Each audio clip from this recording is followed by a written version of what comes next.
On va y aller.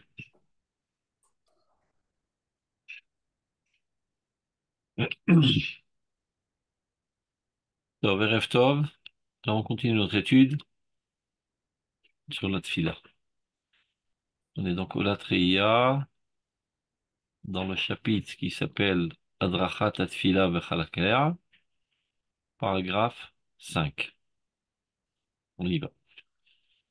לפעמים אנו מתפללים שיעשה הקדוש ברוך הוא בקשתנו על ידי המלאכים. ולפעמים מפרטים גם שמות של המלאכים.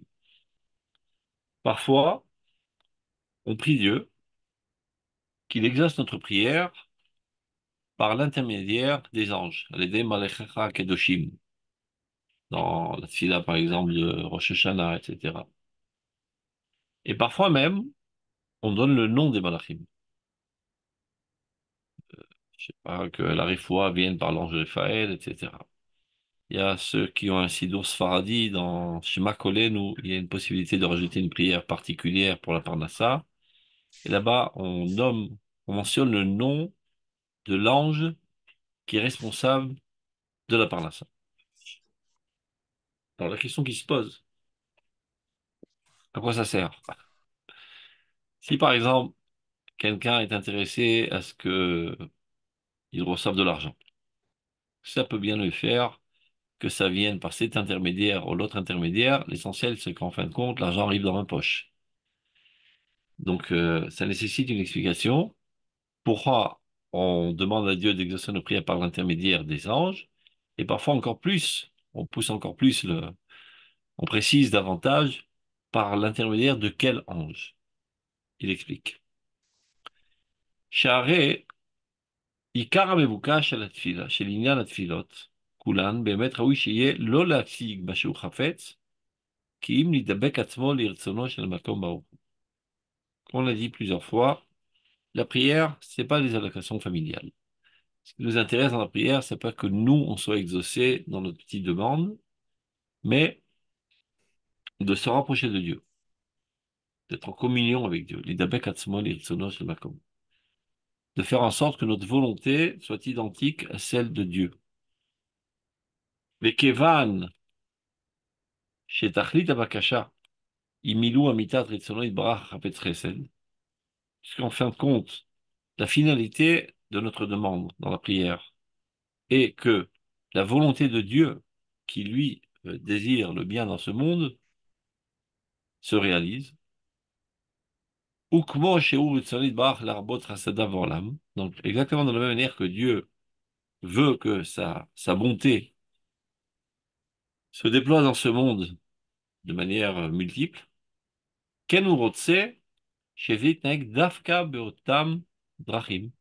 Eh ben, Dieu veut que ces bienfaits apparaissent dans ce monde par les cheminements que lui a fixés. Shishider baem et anagat haolam b'chokhmato veretzono kivechol. Dans la manière dont il a ordonné son monde, selon sa sagesse suprême, évidemment. Imken. Donc il en résulte de cela. כמו שראוי להתפלל על עצם המבוקש הפרטי. De la même manière qu'il est convenable de prier pour un désir spécifique. כן ראוי להתפלל שיתמלא על פי הסדרים שייכים לו. Alors, pas moins que ça, il est convenable de prier selon l'ordre qui relate cet événement. Ça veut dire, je vais dire ça d'abord par cœur. Si je dis à Kadosh Baruch Hu, donne-moi de l'argent, ça met en évidence que ce qui m'intéresse, c'est l'argent. Mais si je dis à Kadosh Baruch Hu, donne-moi de la parnassa, par cet ange qui est responsable de la parnassa.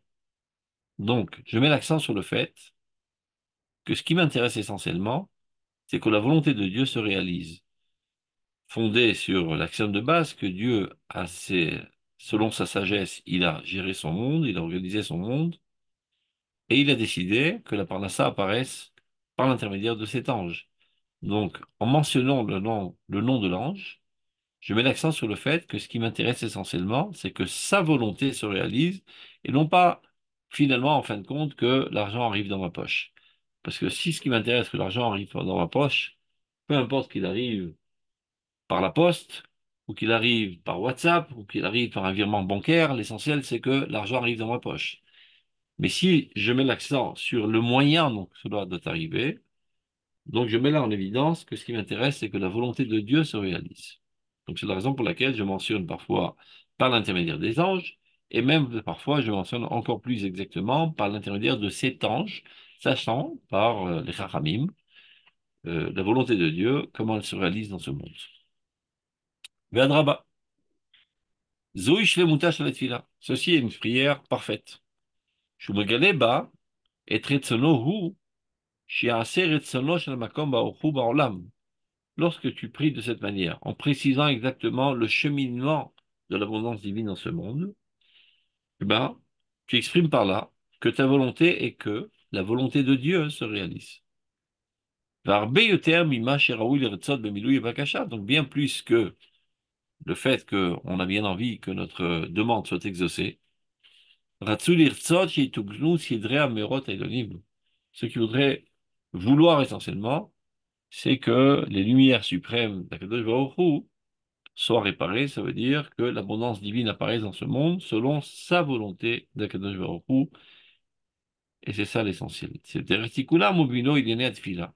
Et la manière de réparer ces mondes suprêmes, c'est par l'intermédiaire de la tfila. C'est-à-dire Dieu nous a fait associer à son entreprise exacte et extraordinaire qui s'appelle ce monde. Et lorsque nous prions, eh ben on va dire, nous contribuons au dévoilement de Dieu dans ce monde. D'ailleurs, il y a une phrase assez surprenante, un pasouk, Tnu oz l'Elohim, donner de la puissance à Dieu. Comment on peut concevoir une telle chose que nous, les hommes, on a la capacité de donner de la puissance à Dieu qui, lui, est la source de toute puissance? Ça paraît aberrant. Et pourtant, c'est un pasouk. Tnu oz l'Elohim, donner de la puissance à Dieu. Eh bien, Dieu a fait en sorte que son dévoilement dans ce monde dépende de nous. Ça veut dire, par exemple, comment la miséricorde de Dieu apparaît dans ce monde? Par le fait que les êtres humains soient miséricordieux. Et donc la miséricorde de Dieu apparaît à travers eux, et voilà qu'il y a la miséricorde dans ce monde. Comment que la sagesse de Dieu apparaisse dans ce monde? Eh bien, par le fait que les hommes soient sages. Et si les hommes soient sages, eh bien voilà que la sagesse divine apparaît dans ce monde. Comment la justice de Dieu apparaît dans ce monde? Par le fait que la société humaine soit établie selon la justice. Et qui fait en sorte que la justice gère la société? Ce sont les hommes. Donc, en fin de compte, pour que la justice divine puisse apparaître dans ce monde, il faut que les hommes le veuillent bien. Donc, de ce fait-là, c'est nous qui permettons le dévoilement de Dieu dans ce monde.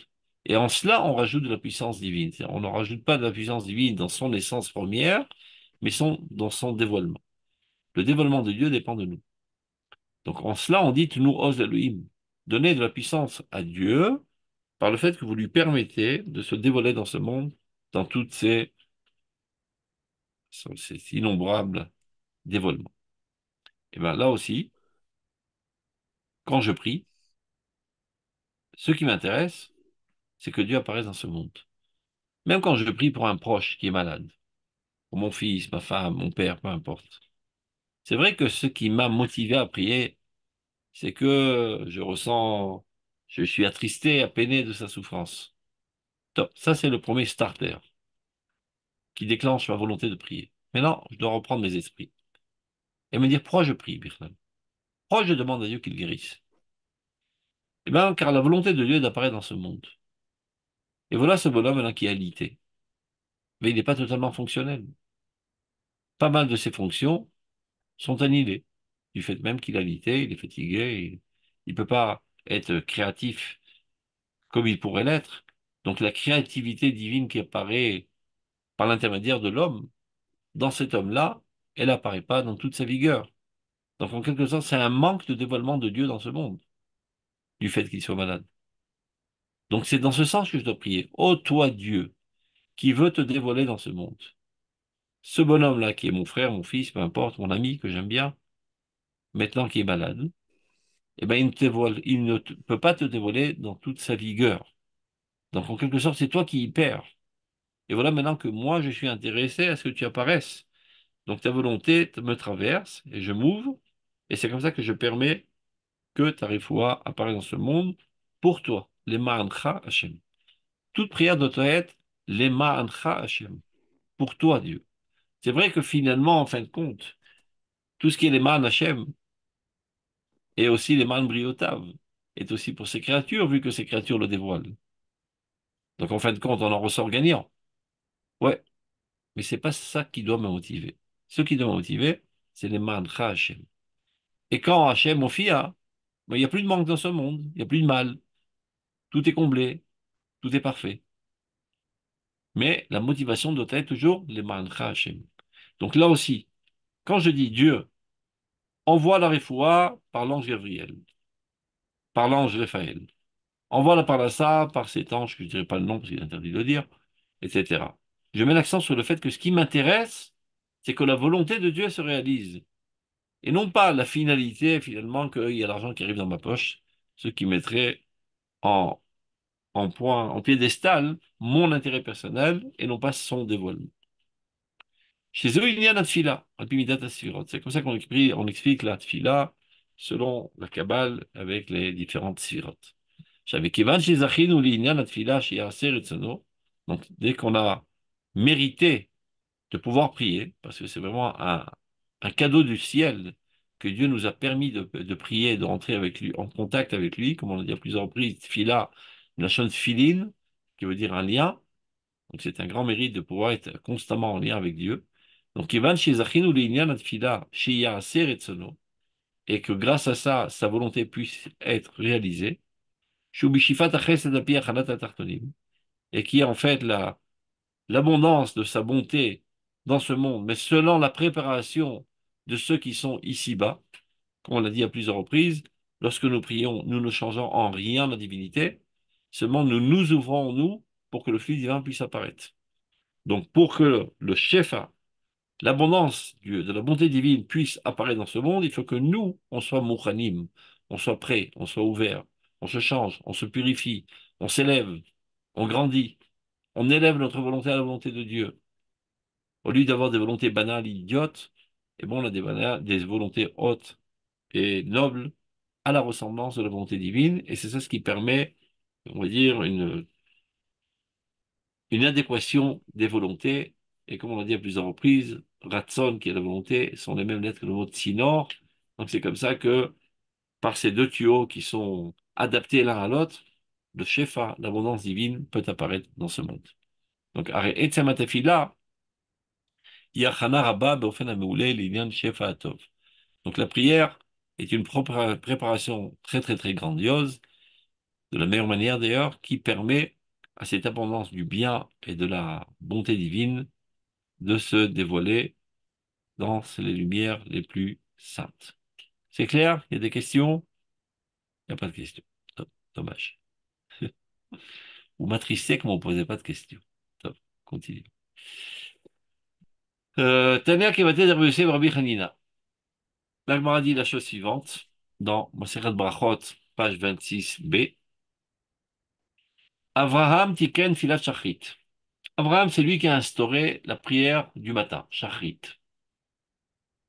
Tout on le sait, comme il est dit, Vayashkem Avraham Baboker, El Amakom, Sher Amad Sham et Pene Hashem. Avraham Avinu s'est levé de bon matin, et il s'est tenu à l'endroit où il s'était tenu déjà devant Dieu. Donc on ne voit pas comment ce verset exactement relate la prière de Shachrit. C'est ce que la Gemara va expliquer et développé par le Rav Kook. Donc on reprend. Tania Kabate de Rabbi Yossé Rabbi Hanina. Donc on a un enseignement de Rabbi Yossé au nom de Rabbi Hanina. Abraham, c'est lui qui a instauré la prière de Shachrit. Chez Nehema, comme il est écrit dans le verset, Vayashkem Avraham Baboker. Abraham s'est levé de bon matin. El Amakom Asher Amad Sham. Et il s'est tenu dans le lieu dans lequel il s'était déjà tenu auparavant. Et Pene Hashem, devant Dieu. Ve'en Amida et la Tefila. Et le mot Amida, qui veut dire se tenir debout, relate la prière. Comme il est dit, chez Neymar, Veyarmot Pinchas Veifadel.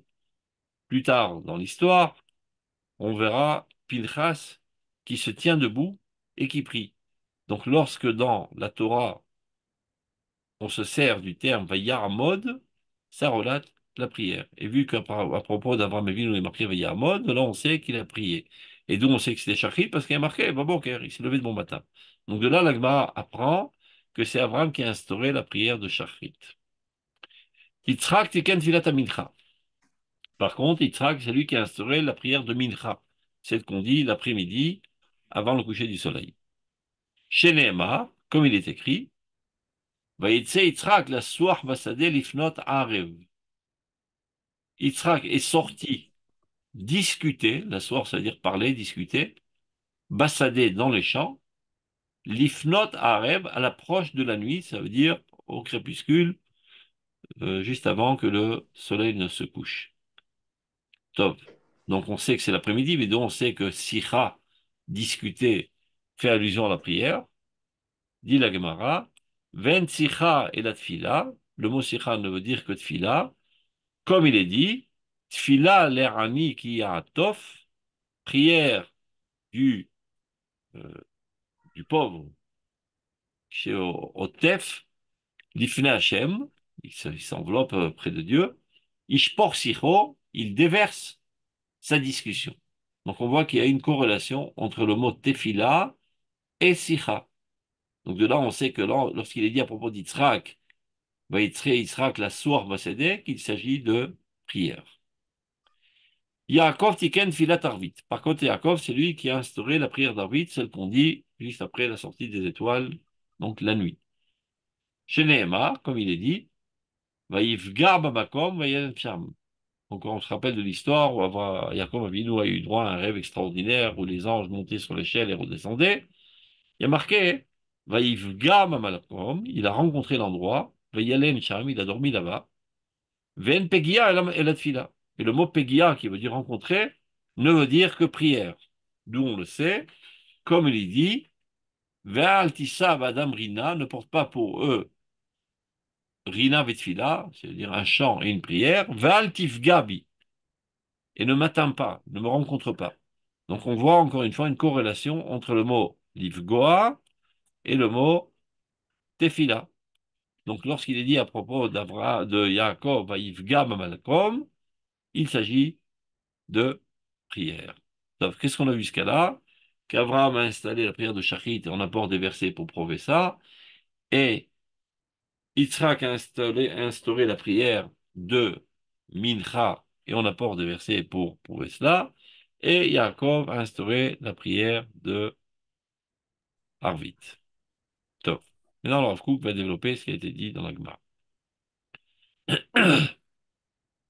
Shalosh leshalot elu. Ces trois termes. On a vu trois termes qui sont Amida, Sicha et Pegia, qui relatent les trois la prière. Amida, c'était pour Abraham, qui veut dire se tenir debout. Sicha, c'était pour Yitzhak, qui veut dire parler, discuter. Pegia, c'est une rencontre inattendue. Et c'est dit à propos de Yaakov pour dire prière. Donc ces trois termes, c'est pas par hasard qu'on retrouve trois termes, probablement que ça relate trois aspects différents de la prière. מכוונות הן כנגד שלושה עניינים של תועלת התפילה בעבודת השם. Sont en relation avec trois aspects de l'effectivité de la prière dans le service de Dieu. C'est-à-dire, pas toutes les prières ont le même effet. Toutes les prières, de manière générale, le relient à Dieu, tfilah, notion tfilin, mais chacune d'entre elles a un effet différent. Alors, atralat peulat atefilai, le tout début de la prière, c'est-à-dire un des rôles primaires et essentiels, on va dire premier de la prière, celle qu'on a rencontrée chez Abraham, chez Kol ha'inyanim ha'kedoshim v'atziurim ha'na'alim shel yisodei ha'ira v'hamusar, שקנה אדם בנפשו, התפילה תשחיש אותם יפה בלב, שלא ימותו מסתערות רוחות של השחתת המוסר והעבודה על ידי יצר לב האדם ותאוות הזמן. Je dis ça déjà Galpé. Il faut d'abord s'assurer que toutes les choses saintes, toutes les conceptions les plus nobles et les plus hautes, des fondements de la crainte de Dieu et de la morale, que l'homme a acquéris, a acquis par ses efforts, eh ben la prière vient les enraciner profondément dans le cœur. Pour ne pas qu'elles partent, elles disparaissent, elles s'envolent à cause de toutes les tempêtes des vents qui ont tendance à corrompre l'homme dans sa morale et dans le travail même, par les, on va dire, les pulsions du cœur de l'homme et les envies du temps. Qu'est-ce que ça veut dire tout cela? Eh ben, avant de sortir en voyage, attache bien tous tes bagages pour ne pas qu'ils s'envolent quand ils sont attachés sur le toit de ta voiture. C'est ça la métaphore. Tu te lèves le matin, ben, tu vas, sans aucun doute, après, au boulot. Tu vas au travail.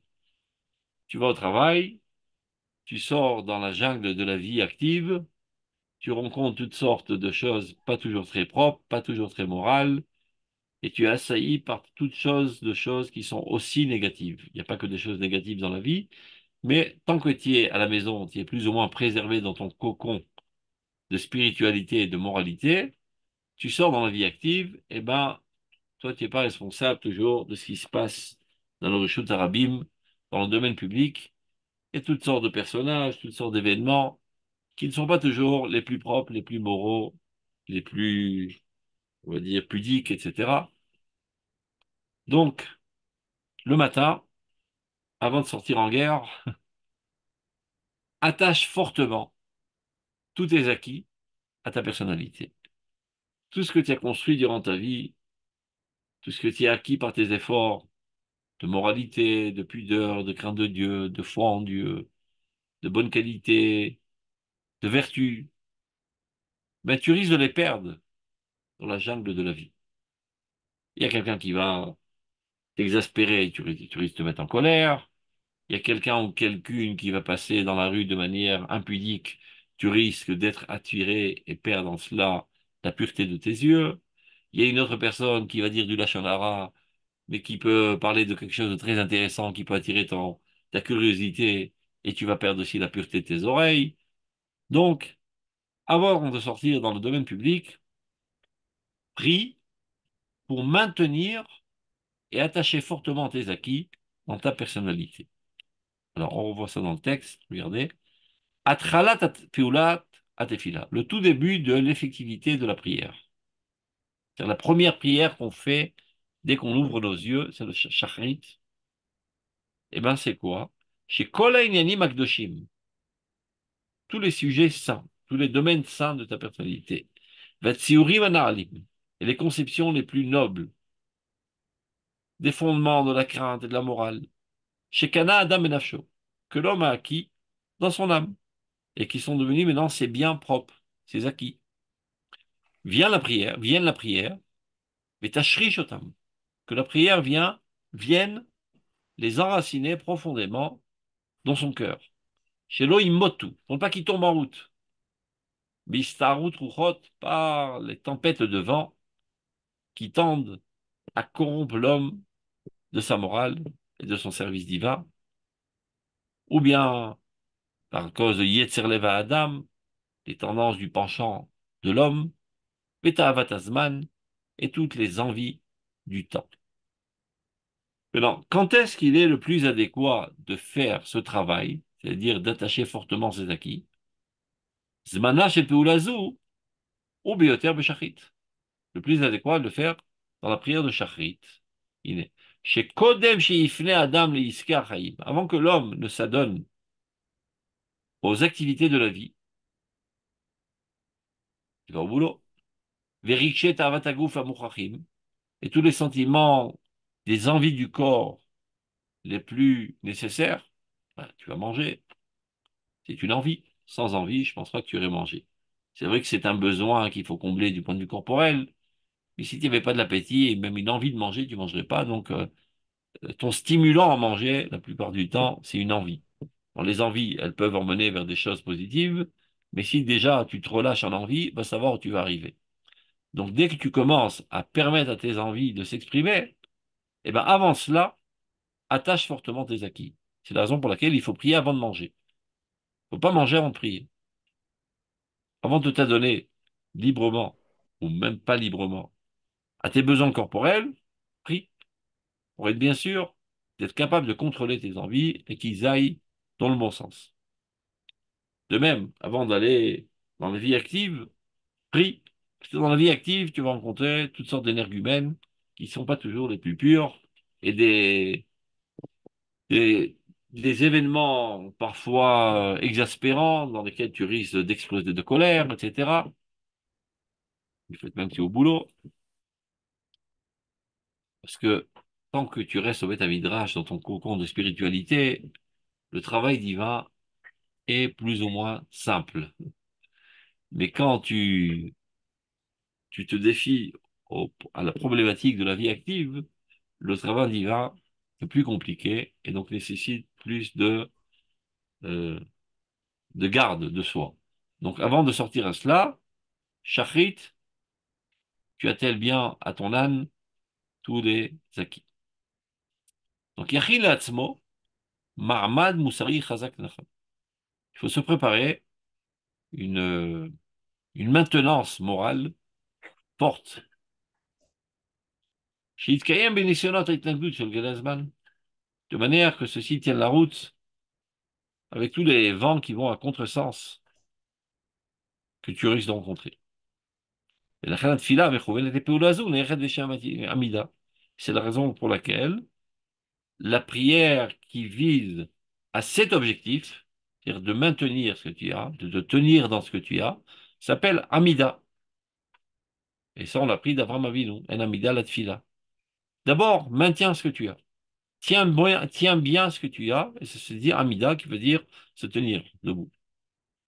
Et les Zérouchar Bioter Avram, et ceci est essentiellement relié à la personnalité d'Avram Avinu. Shayer Rosh le Ma'aminim, qui était le premier croyant en Dieu. Varmad Ba'asara Nisilot Niflaim, et a tenu bon malgré toutes les épreuves. 10 épreuves se sont dressées devant Avram Avinu, et il n'a pas titubé, il n'est pas tombé, il s'est maintenu dans toute sa sainteté.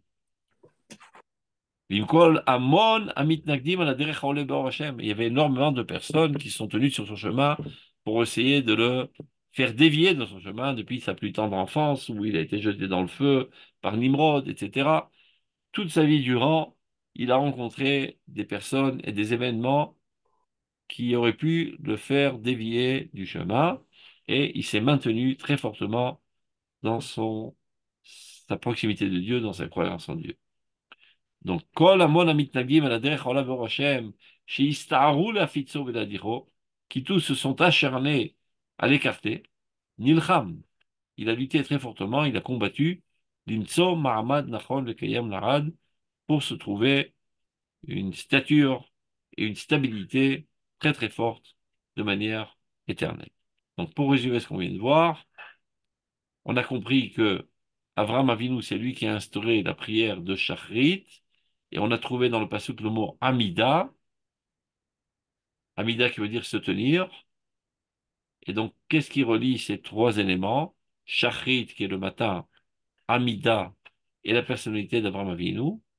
Eh bien, c'est ce qu'on vient de dire, c'est qu'avant de sortir vers la vie tumultueuse et les tempêtes de la vie, il faut d'abord, avant tout, maintenir et bien attacher nos acquis.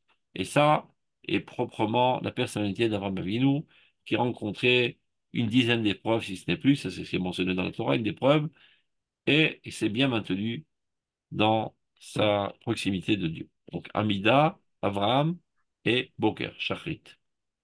Maintenant, on Pourquoi va ça essayer passe de par la comprendre tfila? comment. Pourquoi ça passe par la tfila? On imagine quelqu'un qui se maintient et Tfila qui et Kesher. réfléchit. Comment? Tfila et Kesher. Tfila et Kesher. Ouais, Tfilin. mais- Donc je m'attache très fortement à Dieu avant de sortir au combat. donc ça n'a rien à voir avec le Avec Shmona quoi? Esrei. Shmona Esrei, elle s'appelle aussi Amida, elle s'appelle aussi Sicha, elle s'appelle aussi Pegia. C'est ce qu'on a Oui, vu je sais, dans les mais je veux dire, psukim. Shmona Esrei, ça vient juste relater le nombre de brachot. Mais comment qu'on l'appelle de manière le générale? contenu. De manière générale, on appelle ça la Amida. Je fais ma Amida. Oui, La je sais. Amida. Donc la Je sais. Hamida, ça relate le fait qu'on maintient ce qu'on a d'abord.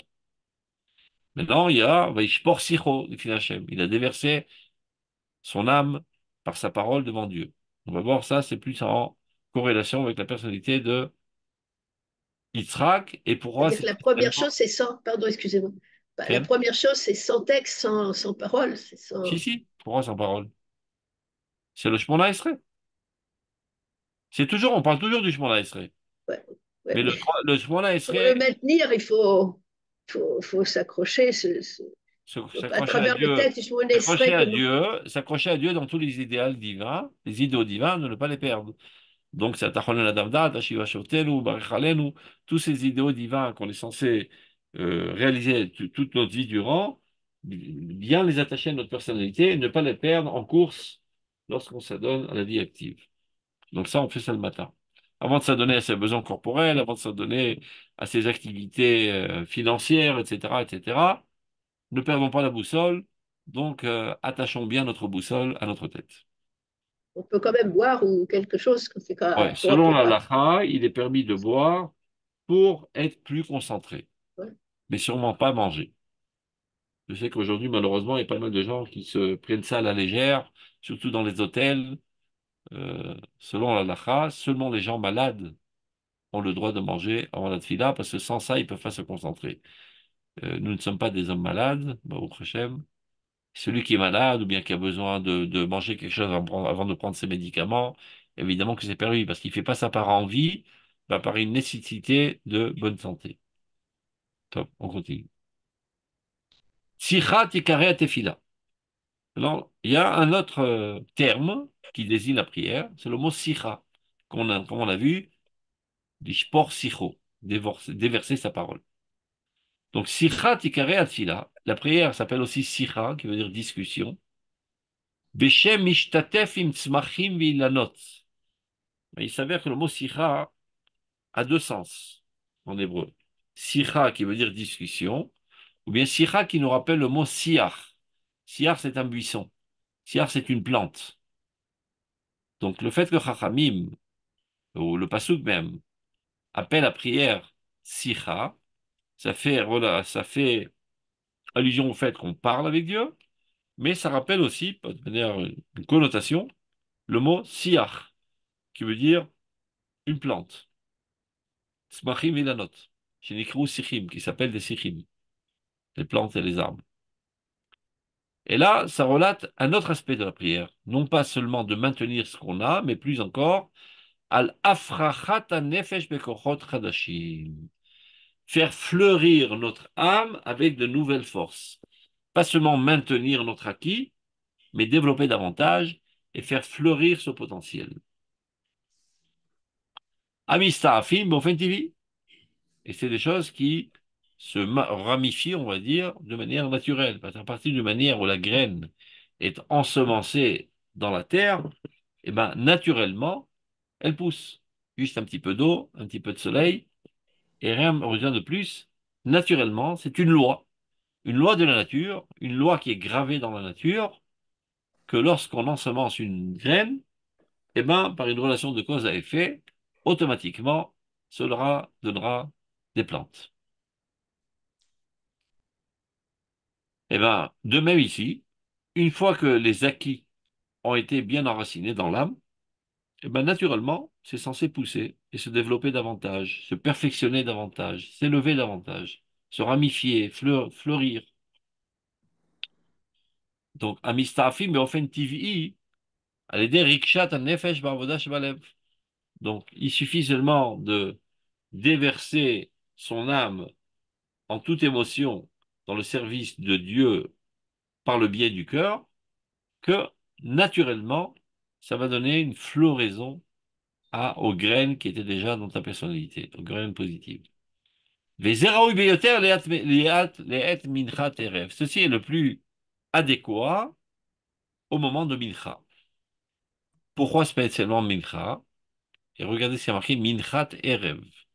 Minchat erev, c'est mincha à l'approche de la nuit, parce qu'il faut savoir que le moment le plus propice pour prier, c'est vrai qu'on a le droit de prier mincha depuis déjà une demi-heure après Chatzot. une demi-heure après la moitié de la journée, parce que c'est là où le soleil commence déjà à s'incliner vers l'ouest. Donc c'est déjà en route vers le Erev. Mais le moment le plus propice, il est marqué dans les poskim, c'est lorsque à Hama Berosh Ailanot, quand le soleil se trouve à la cime des arbres, c'est-à-dire que il va bientôt se coucher. En d'autres termes, à la fin de la journée. N'oublions pas les circonstances de l'époque où il n'y avait pas d'électricité. Eh bien, les gens vivaient selon le rythme de la lumière du soleil. Ils se levaient à l'aube pour profiter du peu de lumière qu'il y avait déjà. Ils priaient au net. Dès que le soleil commençait à briller, ils faisaient shachrit. Après, ils avaient leurs 12 heures de travail. Et dès que la lumière du ciel va bientôt s'éteindre, ils faisaient vite mincha et Arvit de suite. Juste à cet aquavim, rentrer chez eux, une petite bougie qui durait maximum une demi-heure, le temps de manger, et c'est tout. La journée est terminée, on va dormir.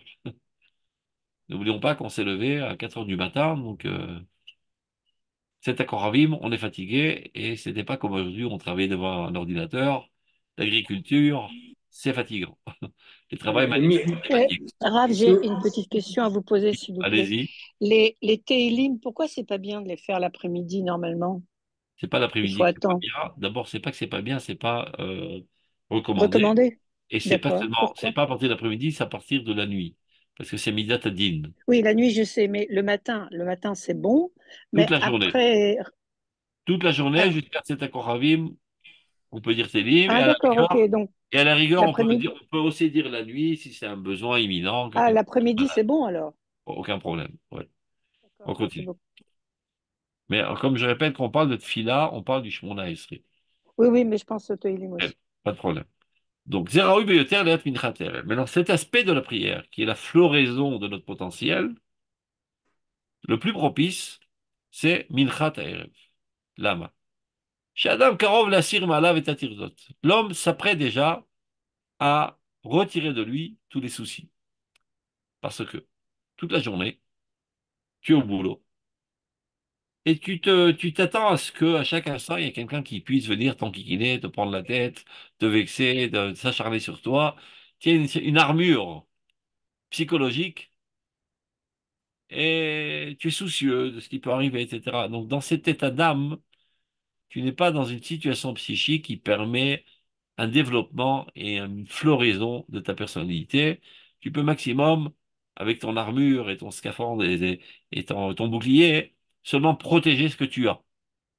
Mais dès que tu commences à t'écarter des soucis, parce que voilà, tu as fini ta journée de travail, tu retournes dans ta paisibilité, et là, tu es en état d'âme qui permet une floraison de ta personnalité.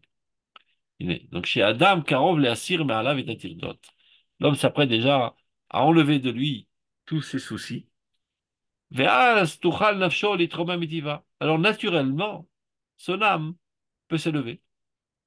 C'est-à-dire quand tu es crispé, quand tu es, comment dire ça, aux aguets de savoir qu'on risque de t'enquiquiner à chaque instant, tu n'as pas tellement de possibilité que naturellement ton âme fleurisse. Au grand maximum, tu peux seulement maintenir et conserver tes acquis. Et alors, Riksha Kodesh Ativim, les sentiments de sainteté les plus naturels, Atsurim Betocha, qui sont gardés dans son âme, les Dofka Elohim Chaim, de se rapprocher du Dieu vivant, ou l'Idgaber Bavato, de se renforcer davantage dans son amour et dans sa crainte la plus pure. Yosif ou Prit Nouva vont rajouter des fruits. Vish le Krubadim, donc là il parle de manière assez métaphorique, poétique, ils donneront leurs feuilles ou pérotes, comme un arbre. Un arbre qui pousse, eh ben, ça donne des branches, ça donne des brindilles, ça C'est donne des carrément tout feuilles. bishvat, hein. Voilà, on a plein dedans. Et il faut savoir qu'il y a Shgachat Hashem en limoud toujours. Verav Echad Esichim. Et donc, en cela, on ressemble un petit peu à une plante qui pousse naturellement. C'est naturel de pousser, c'est-à-dire, pas besoin d'intervention.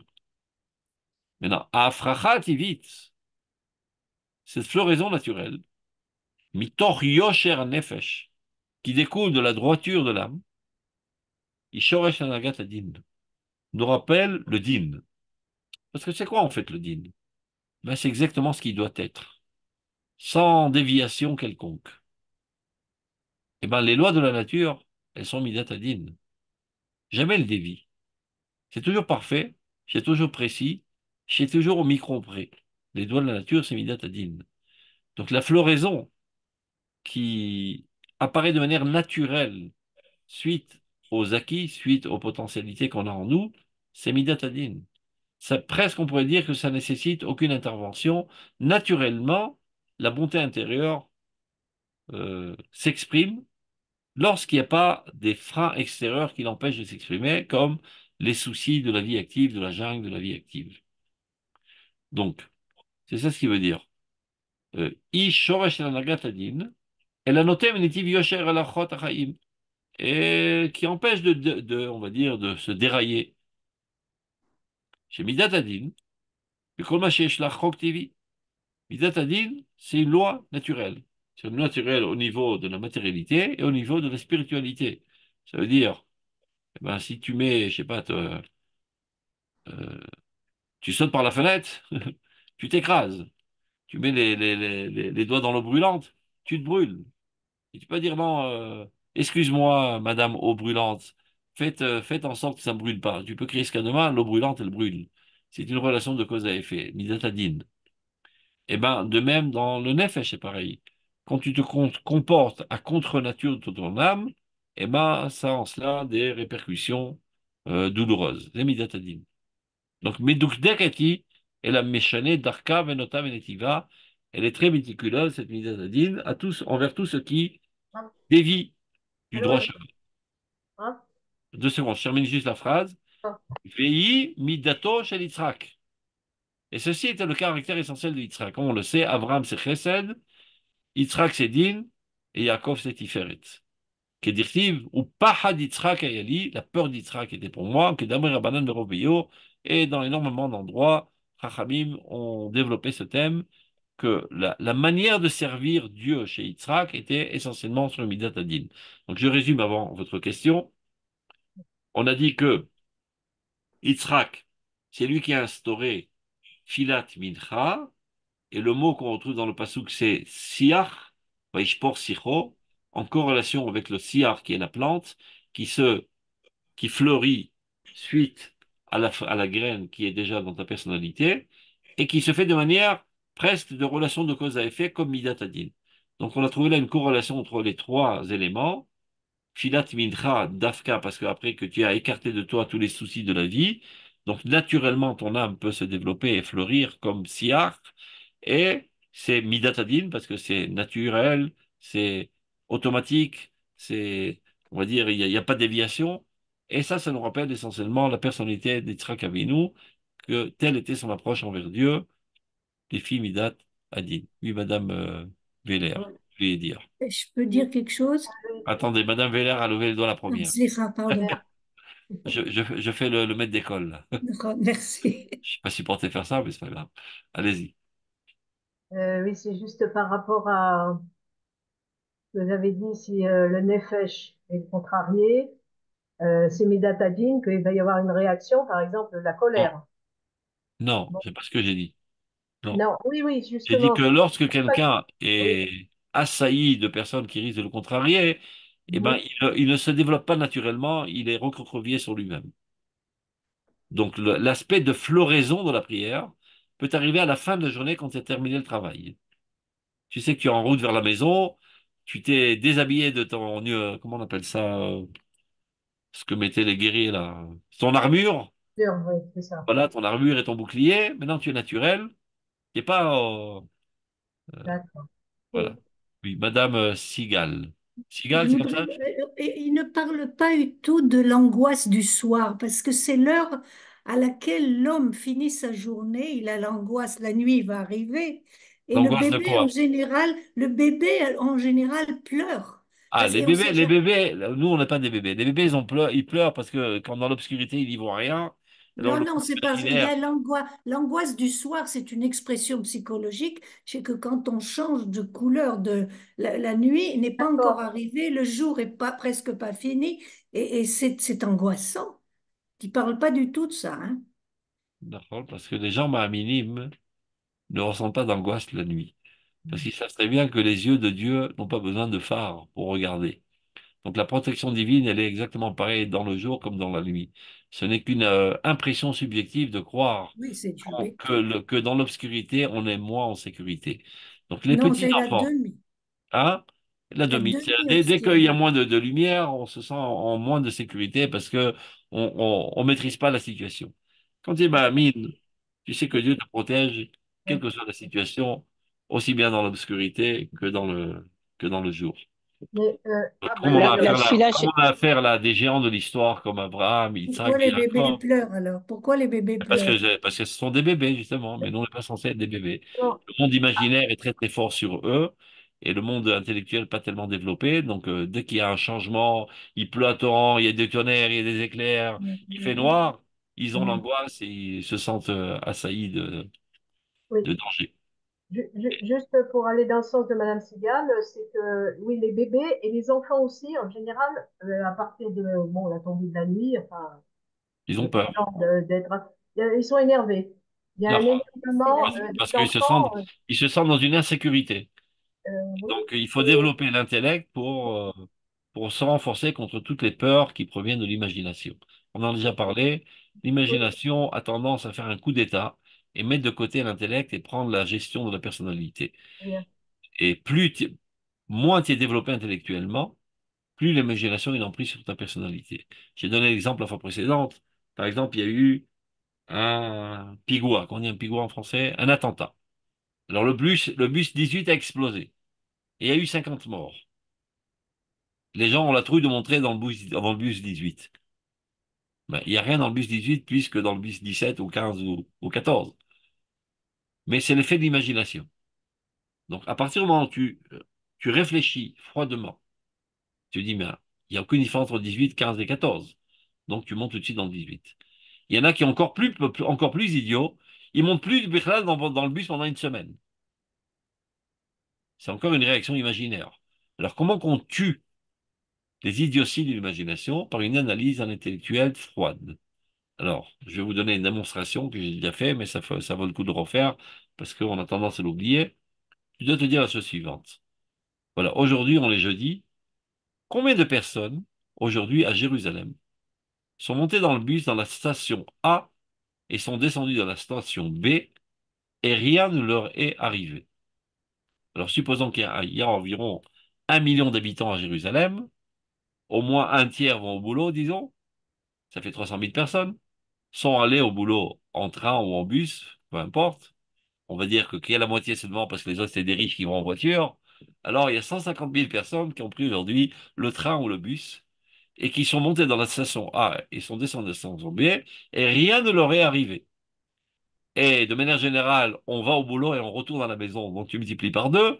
Ça fait déjà 300 000 voyages dans lesquels rien n'est arrivé sur un seul voyage sur lequel il y a eu un attentat.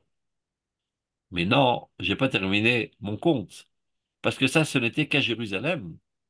Et il y a en Eretz Israël, je sais pas, peut-être 200 ou 300 villes. Donc multiplie ça par 200 ou 300 fois. Seulement aujourd'hui, il y a eu des millions de voyages dans lesquels il n'y a rien eu. Et ça, c'est seulement une journée. Multiplie par 7 jours, multiplie par 365 jours de l'année, multiplie par 120 ans d'existence en Eretz Israël depuis le retour à Tzion, tu en arrives à des milliards et des milliards et des milliards de voyages dans lesquels il n'y a rien eu. Il y a eu peut-être 50 attentats dans lesquels les bus ont explosé depuis notre retour à Tzion. C'est ce qui s'appelle négligeable dans une équation en chimie ou en physique. On ne prend même pas en considération.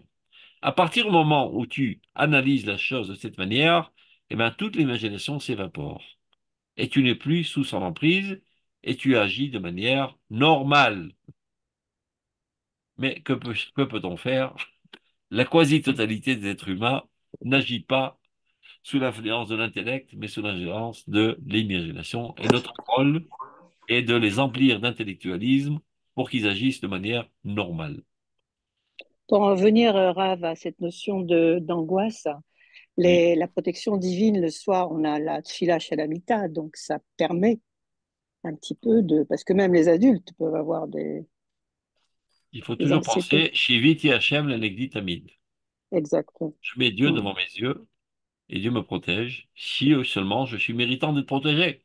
Si je ne suis pas méritant d'être protégé, que je sois dans l'obscurité ou dans la lumière, ben, j'aurai une galère. Donc, Archon. continuons.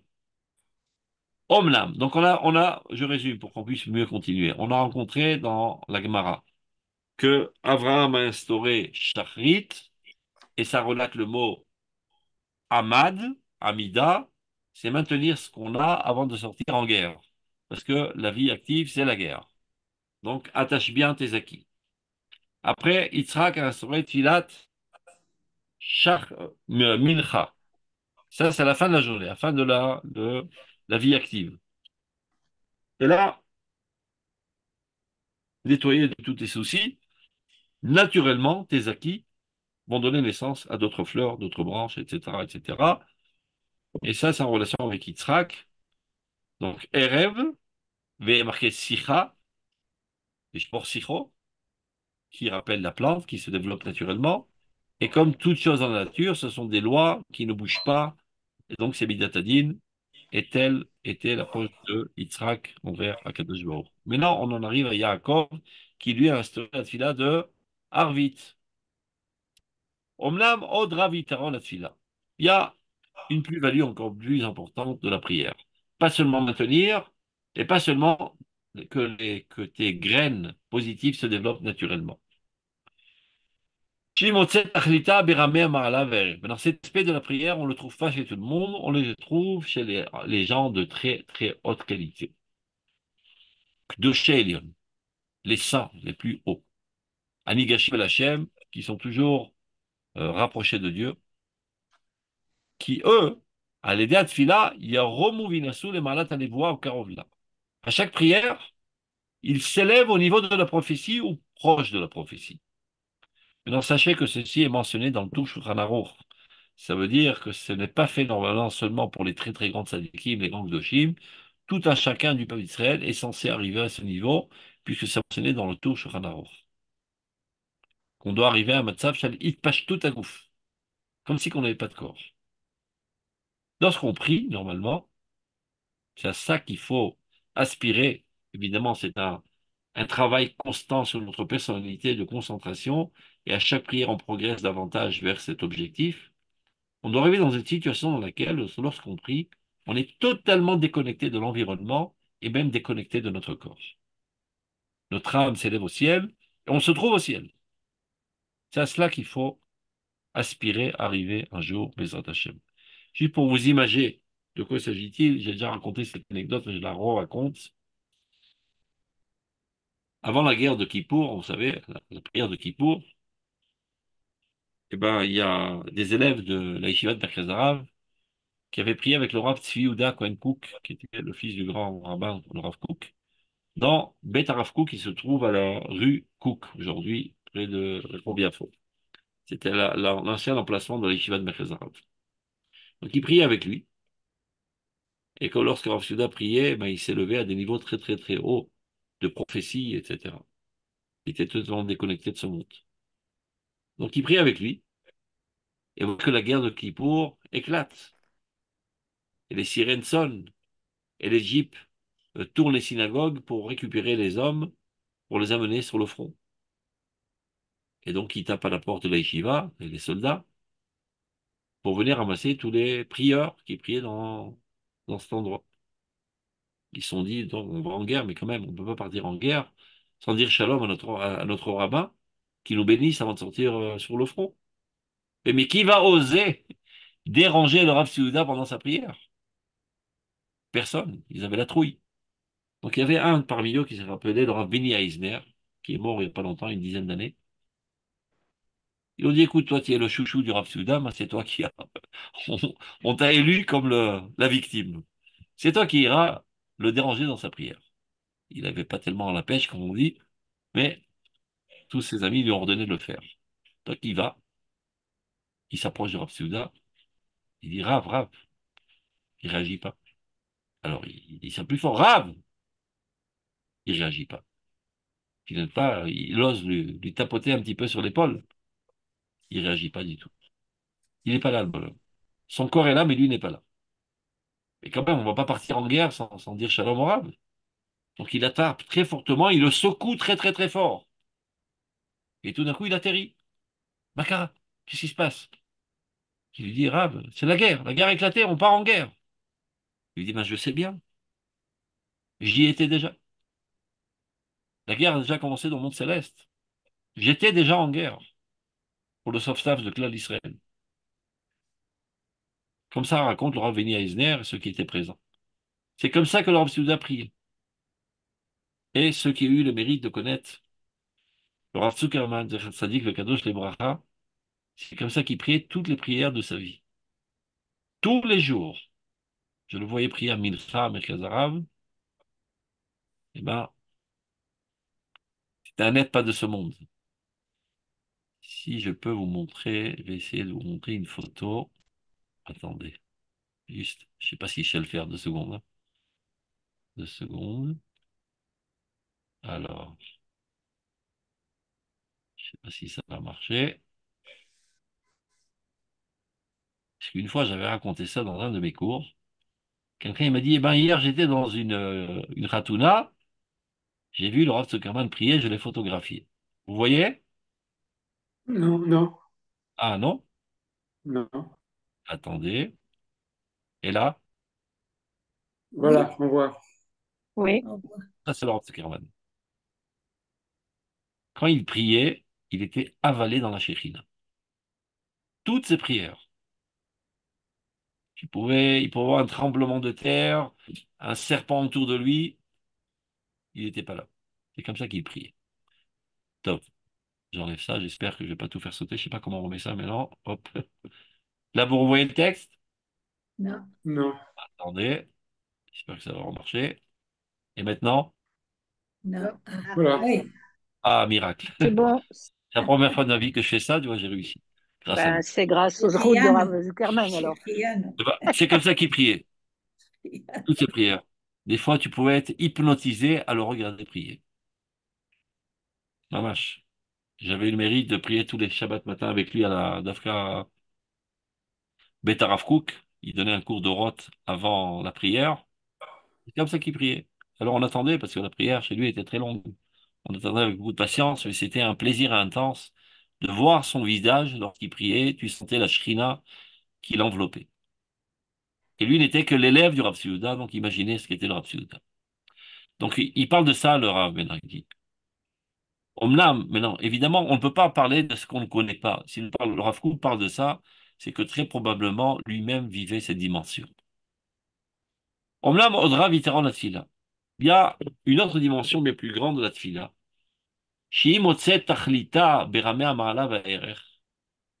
On trouve seulement chez les gens de très haute qualité, très haute valeur, que Doché Elion Aligashim El Hashem, les plus saints qui se rapprochent de Dieu, qui eux, à l'aider à Tfila, il y a Romu Vinasu les Malat Anevua, qui à chaque prière s'élève au niveau de la prophétie, ou proche d'elle, Karov là.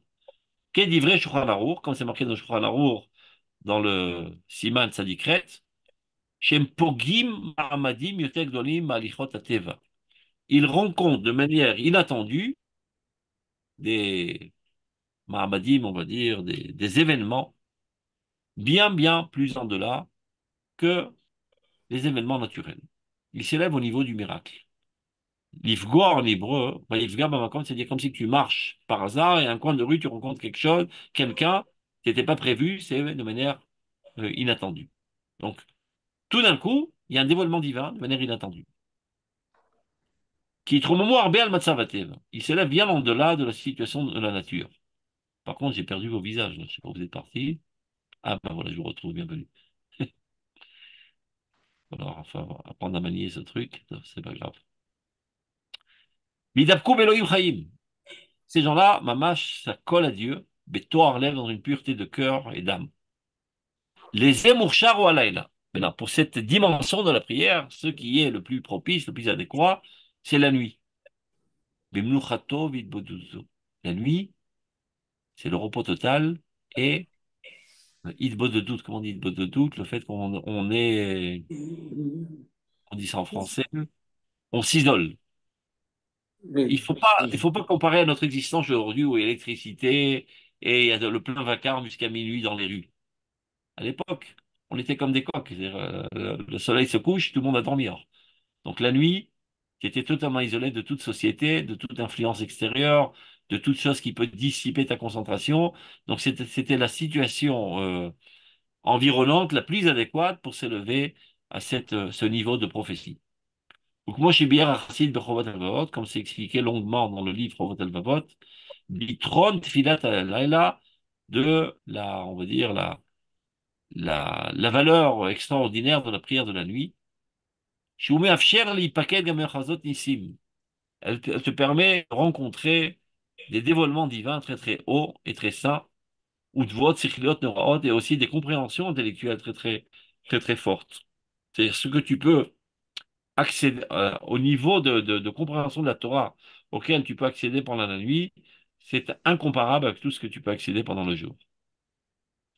Asher lo yizgu bechevrat rouché à Homer. C'est des niveaux que tu ne peux pas, auxquels tu ne peux pas accéder tant que tes sens fonctionnent. C'est-à-dire que tu es excité par tes sens. Tu vois quelque chose, tu écoutes quelque chose, tu sens quelque chose, tout ça te dissipe. La nuit, tu n'entends rien, tu vois rien, tu sens rien, tu es seul dans l'obscurité totale. Donc tu n'es que avec ta pensée la plus abstraite. Donc tu peux te rapprocher de Dieu à des niveaux très très très très hauts. ולפי שהדברים המושגים למעלה Tu veux מהליכות de la soupe? השכליות. Comment? J'ai envie. On continue. Je me suis trompée. Fermez votre micro, Madame Sigal. Voilà, parfait.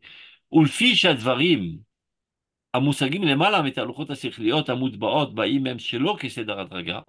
Donc ces événements, ces dimensions que l'on rencontre sont en delà, n'arrivent pas de manière progressive et naturelle, mais à cale à la cavette, du plus léger au plus lourd, c'est-à-dire du plus facile au plus compliqué. Rapide, archéonim, bodedim, amit lactim, le maracha. Et c'est pas aussi une compréhension linéaire dans laquelle je comprends ceci et sur ça je comprends autre chose, etc. Kederech haolech upogea. Mais au contraire, c'est comme quelqu'un, disons, vous marchez sur la rue Yafo, et par hasard arrive une autre personne de Rehov King George, et vous y attendiez pas, hop, une rencontre inattendue. Eh ben, ces dévoilements divins sont aussi de cette manière.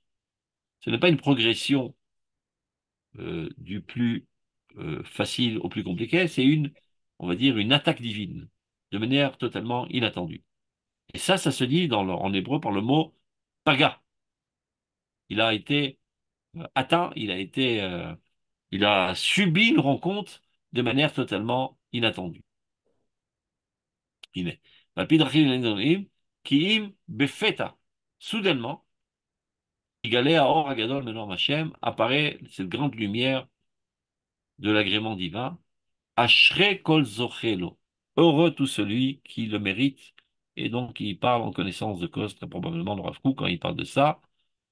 Donc Tikare Tefila, donc cet aspect de la prière s'appelle Mitzah de Yota Kolelet Zot Achlit, comprenant cette finalité, cet objectif, Beshem Pegia. Donc on a rencontré chez Avraham Avinu, chez Yaakov Avinu, Vaïfga Bamakom. Pegia.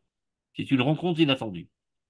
Kederech haolech upegia. Comme quelqu'un qui marche dans la rue, qui de manière soudaine, inattendue, rencontre quelqu'un. Lo lefi erech midato malacho shel haolech levado. Et cela ne dépend pas de la démarche de la personne qui marche, parce qu'il il n'était pas programmé pour rencontrer cette personne. Ki im gam lefi erech midat kirvato shel hanivga amatim leze. Mais plutôt selon la mesure de son approche de Dieu. Et c'est exactement ce qui est arrivé à Abraham Avinu, à Yaakov Avinu. Il est venu dormir à cet endroit, et comme on le sait, cet endroit, c'était l'endroit de Harabait. Il ne savait pas à l'époque, c'était bien avant que cela apparaisse. Et il a eu droit à une prophétie extraordinaire, de manière totalement inattendue. Il ne s'était pas préparé à cela, il a mis les pierres de quoi se faire son coussin, et il s'est allongé, et il arrivait des choses très très hautes, voyant les anges grimper sur l'échelle, qui relate en fait l'histoire humaine où il y a toutes sortes de royaumes qui grimpent et qui grimpent et qui grimpent et qui redescendent, c'est-à-dire qui finalement disparaissent, et seulement le royaume d'Israël, lui, continue pour l'éternité. Shevadai Shlimato Gamken Atefila, c'est sans aucun doute la prière qu'il a priée à Arvit, l'a préparé à cet événement de prophétie grandiose. Donc, chez Vadaï, Shlimato Gamken Atfila, Leoto Achezion, Anevoui, à ce dévoilement divin, prophétique, à Nisgav, chez le Maré Asula Bechol Pratav, donc la vision de l'échelle et tous les détails, chez Alken, Itiaches et Tfilato Shem Pegia. Et c'est la raison pour laquelle, lorsqu'on parle de Yaakov Avinu qui a instauré la prière de Harvit, on rappelle le passouk qui est Vaïvga Bamakom, qui dit une rencontre soudaine et non pas programmée. Vaïvga Bamakom, Vi Matima l'Arvit, et évidemment, ceci est le plus adéquat à Arvit, c'est l'obscurité totale, donc l'isolement total, sans être dérangé par les excitations des sens. C'est clair? Bravo, Oui, bravo. d'accord. Et Vaïfgab Makom, il y a en plus le nom de Dieu dedans. Là-bas, on veut dire Makom, c'est l'endroit, mais vous avez raison, c'est pas n'importe quel endroit. Zemekomo chez le Rolam et spécialement à Rabaï. Donc, il y a un dévoilement très intense de la divinité. Tov, portez-vous bien, bonne semaine. Toda Rabba, Rav, Merci Toda Rabba, beaucoup. Ah, Shabbat Merci shalom, toda beaucoup. rabba. Shabbat shalom. sera dans le WhatsApp. Ouais, ouais, d'ici Ok, quelques merci beaucoup. pas du Shabbat tout. shalom.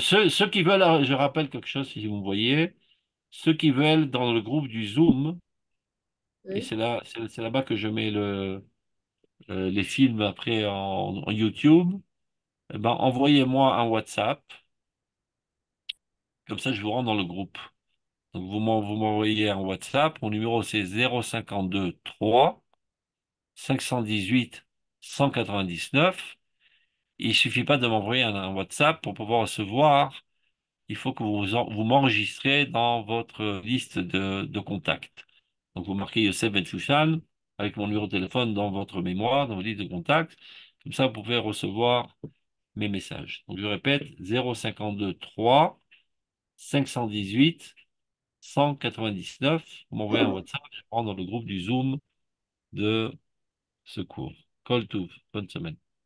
Bonne semaine, Shabbat shalom. Shalom, au revoir. Merci, Rav.